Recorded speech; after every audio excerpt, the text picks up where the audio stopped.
Welcome to First Unitarian Universalist Congregation of Ann Arbor. We have been working for over 150 years to be a home, a hub, and an exponent of love, justice, and freedom all around the world and across time. And we invite you most heartily into the journey ahead.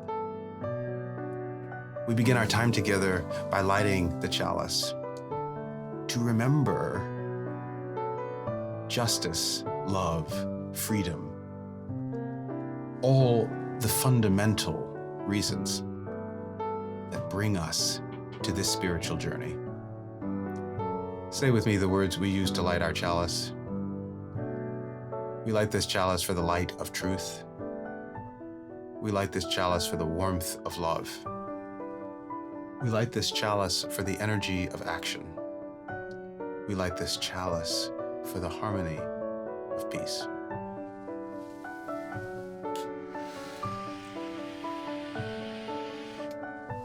In relationship with one another, we are bound together not by common beliefs, but by a common agreement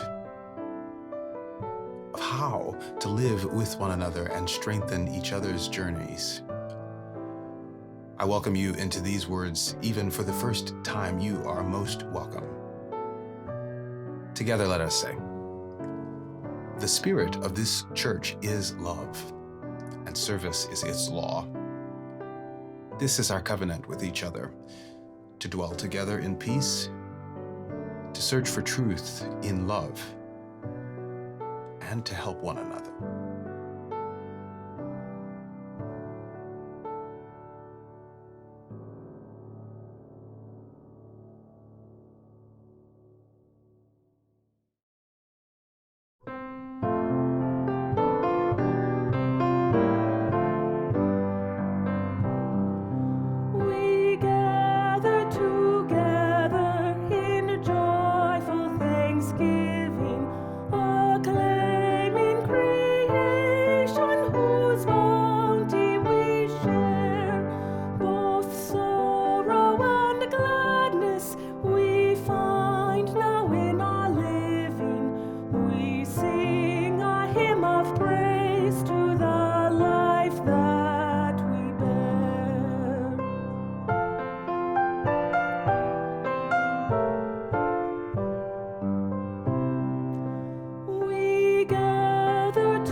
Hi, I'm here today to give you an update on our annual budget campaign, Building Our Vision, #Road to 2050. But before I get into the specifics, I want to shout out a huge thank you to everyone who has gotten their pledge in. When you take the time to consider what this congregation means to you and your family, and you find a place for financial support in your budget, especially during these difficult times, it really is important and it means a lot. With the presidential election over and the inevitable outcome in sight, I, for one, am breathing a deep sigh of relief. But I am not letting my guard down. There is too much work to be done, and it's not going to let up anytime soon. Earlier this week, while I was driving on the highway, a pickup truck came up next to me, honked his horn. And when I looked, sort of half expecting to see someone I might know, what I did see was the driver waving at me with his middle finger. Well, apparently, I assume from the bumper sticker on the back of my car, did not have the presidential candidate on it. That was his choice.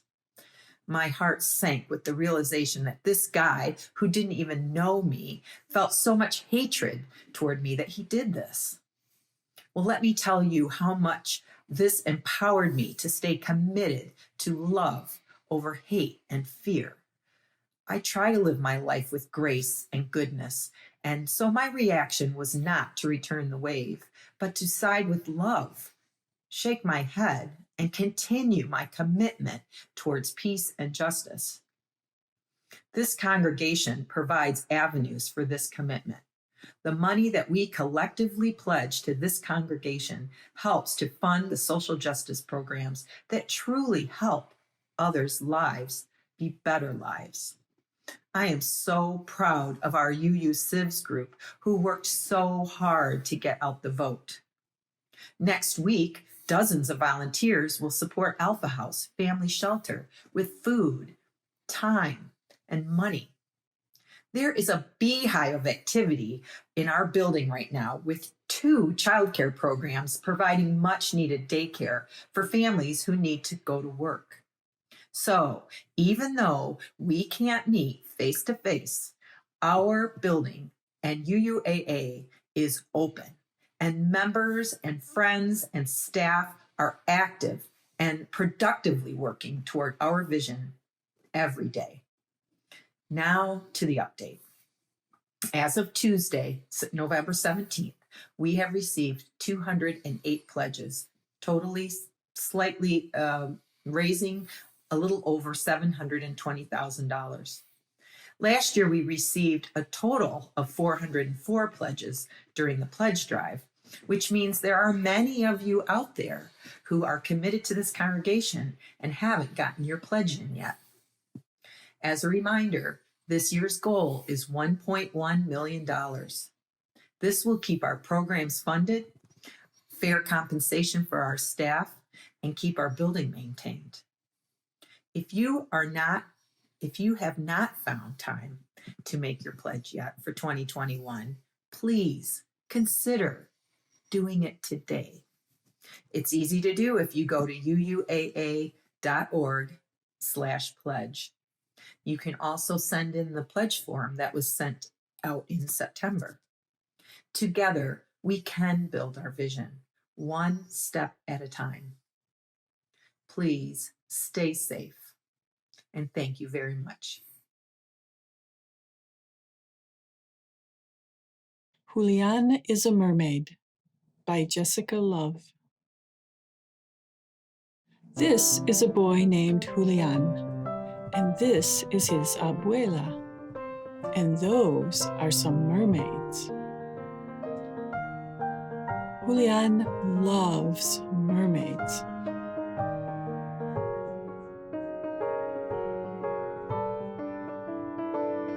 Vámonos, mijo. This is our stop.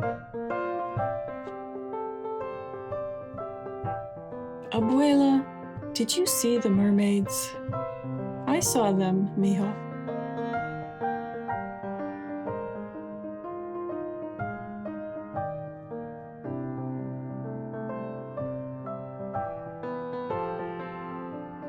Abuela, I am also a mermaid. I'm going to take a bath. You be good. Julián has a good idea.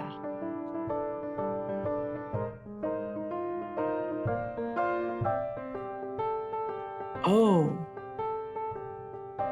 Uh-oh. Come here, mijo. For me, abuela? For you, Julián. Where are we going? You'll see, says abuela. Mermaids, whispers Julián. Like you, mijo. Let's join them. And they do.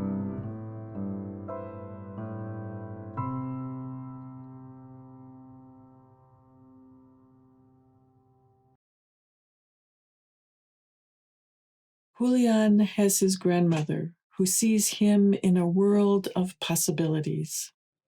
She creates space for him to be his authentic self, his whole self.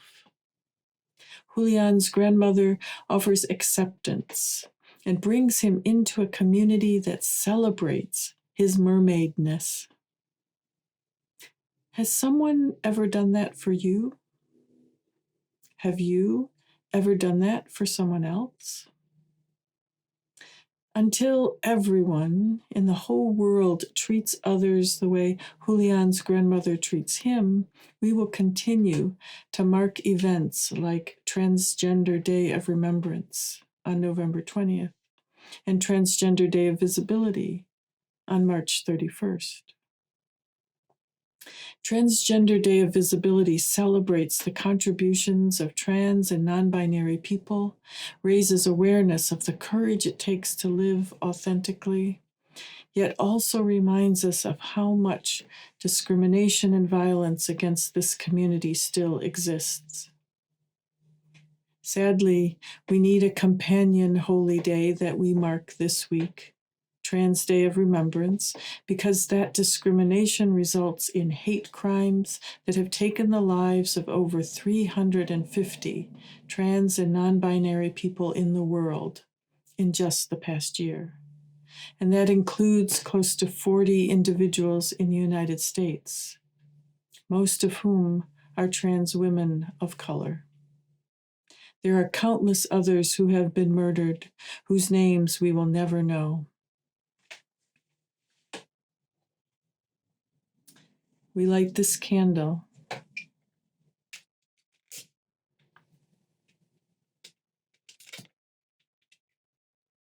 and we remember.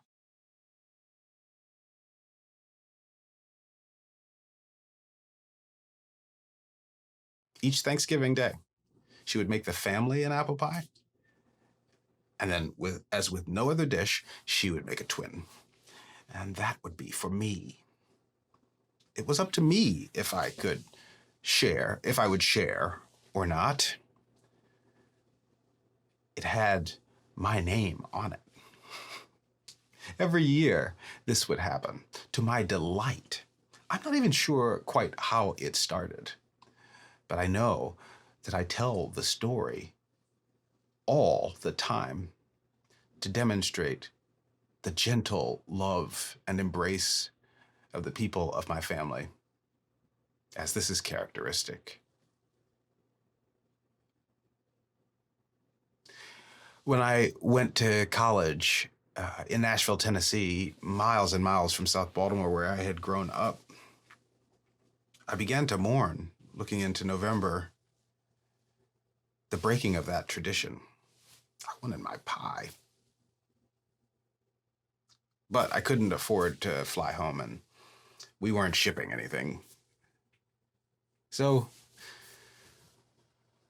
on Thanksgiving Day, I called my grandmother and was delighted, shocked, surprised to hear the first update, which was a reminder that she had made the family pie, and the pie for me, the one with my name on it.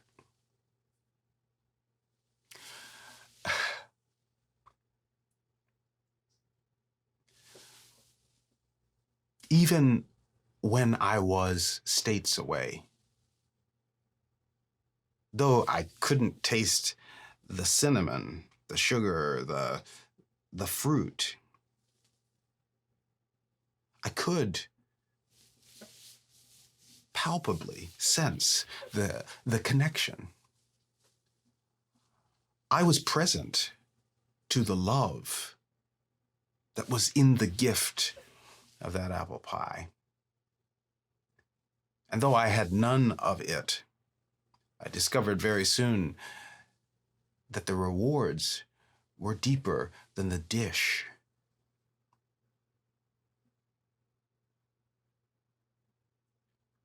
To this day, my grandmother still makes me an apple pie and still reminds me that she has done so. And I could not be more grateful.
This spring, when the shutdown hit, my family, like everyone else, faced many challenges. And as the pandemic has stretched on, things continue to be challenging at times. But I've also found myself feeling oddly prepared to deal with some of the challenges. I couldn't figure out why, but then it finally occurred to me.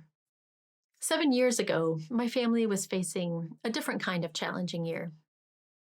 My former husband's employer suddenly announced that everyone was being either fired or moved to Massachusetts. We were among the lucky ones that got to go to Massachusetts, but we were still feeling devastated. We had spent years carefully building a support network of friends and family, being active in the community, and putting countless hours of sweat equity into our house. Suddenly, everything that we had worked for and so many of the people that we cared about were being pulled out from underneath us. When we arrived in Massachusetts, we had to live in a tiny apartment with our 3 young children and pets. We were grateful to have a roof over our head, to be sure, but we were a little less grateful for the constant smells and the noise of our neighbors partying until 3 a.m. every night. I was doing an internship with the Church of the Larger Fellowship at the time, which is completely online, so thankfully I was able to keep working. But it meant that for months on end, all of my social interactions with friends and family and coworkers were on the phone or on Zoom. Our small town also emptied out each day because it was a commuter town, so that often meant that my only interaction with real people outside of my family had to happen at the grocery store.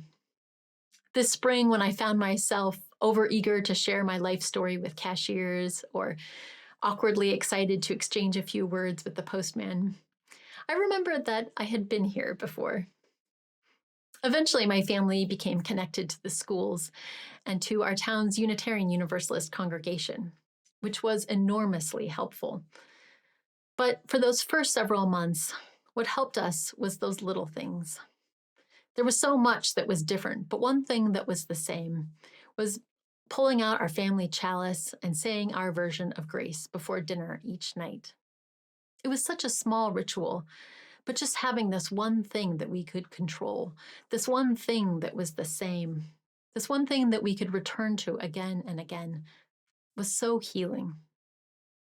I wasn't surprised then to read Bruce Feiler's new book called Life is in the Transitions, Mastering Change at Any Age, in which he notes how important rituals are. Feiler collected the life stories of hundreds of people across all 50 states, and then he analyzed those stories to see if he could figure out how people best navigate what he calls life quakes, those times in our lives when everything is turned upside down and we are forced to change. Of course, he didn't know that his book was going to be published right in the middle of a giant collective life quake, but thank goodness that it was. His research revealed that there are 7 major tools that people can use, and of those 7, 3 include rituals. This Thanksgiving, as my family prepares for a holiday in which we can't gather with friends and family, and so much has been changed, rituals have once again become crucial for us. This year, that means the food, which is funny because actually Thanksgiving food has never been important before. I'm a vegetarian. The kids are very picky eaters. And as much as I love my family, cooking is not their strength, nor is it mine. So food has always been very secondary to our time together. But this year we are all very excited to cook a full traditional meal, even though it's just for us. The food is one thing that is familiar, and I'm sure that the act of cooking and eating will take on a new meaning as a result. Another ritual that we're going to hold on to is talking about what we're grateful for from this past year while we eat dinner. This ritual, like saying grace before dinner each night, is familiar and comfortable, but it also helps us to shift our perspective, even if just for a few moments. Instead of focusing on all that has changed and all that is hard, we focus on what has gone well and where there is abundance, even if it's just something simple like clean running water or a sunny day. Practicing gratitude has another benefit as well. It helps us to better appreciate and stay in the moment. I know that's extra hard this year. We've all seen the jokes and said them ourselves about how glad we'll be to say goodbye to 2020 and ring in a new, better year. I know I'm looking at January 1st, 2021 as the light at the end of the tunnel too. But of course, things won't magically get better at the stroke of midnight. So while I am holding on to hope and positivity for the future, I'm also trying to make the most of what is right now. One of the most interesting parts of Filer's book is that he noticed how embarrassed people were to talk about how long their transition lasted. They assumed that they were the outliers in how long it took. But what his research revealed is that most people have at least 4 to 5 life quakes in their adult life alone, and each one of these lasts on average 5 years.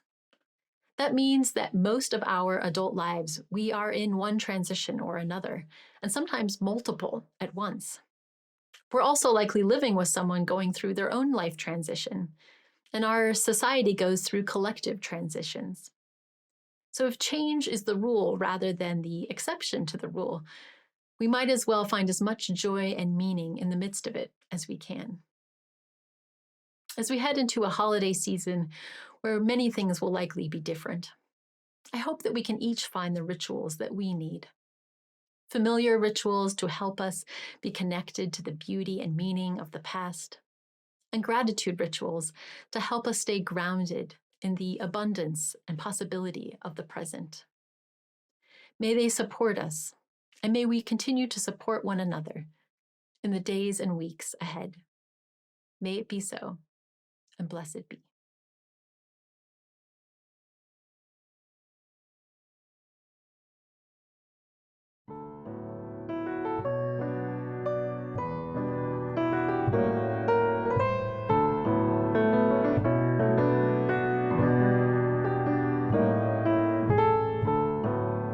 Our time together is coming to a close now, but we invite you to continue connecting by joining us immediately after service for Social Hour at UUAA.org/social hour. This is a wonderful opportunity to get to know each other better and to explore our theme through guided questions. If you're new to our congregation and want to learn more about us, you can also let the Social Hour host know so that they can invite you to a special breakout room for newcomers. This week, we enter into a holiday season of giving, of gratitude, and of gathering together. We may not be able to gather together in person this year, but we are always finding new ways of coming together. Whether it's through a meal dropped off for a family in need by the pastoral care team, or a phone call from a quarantine buddy, or even gathering for Thanksgiving dessert on Zoom. We are finding new ways to build beloved community. If you want to sustain this effort by giving generously, you can go to UUAA.org/giving. As we move into the week ahead, may we find moments of beauty, of joy, of healing, of grace. And may they sustain us and support us as we do the work of love in the world. May it be so, and blessed be.